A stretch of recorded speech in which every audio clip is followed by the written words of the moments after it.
Hello everyone, welcome back to the channel. In this video I'm going to create a quick in-depth head-to-head comparison review between these two trading platforms called FTMO and Funding Pip. Let's quickly dive into it. So let's get started. FTMO in 2095 remained the most trusted pro firm, offering up to $400,000 in funding with profit split up to 90% and reliable payout. Trader benefit from its clear two-step evaluation, strong reputation, and wide asset coverage across MT4, MT5, and C-Trader.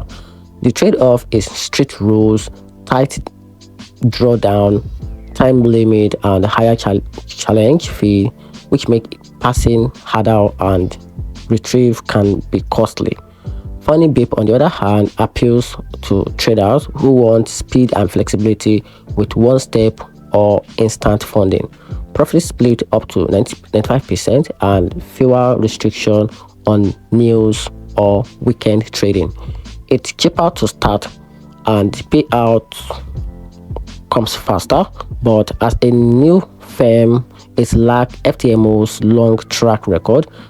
Some traders note inconsistency in rules and trading conditions. So in conclusion, FTMO is the best for stability and credibility, while Funding Pip offer more freedom and higher upside for risk takers. And that's it. Hope you find the video helpful. Turn on the notification button and subscribe for more reviews.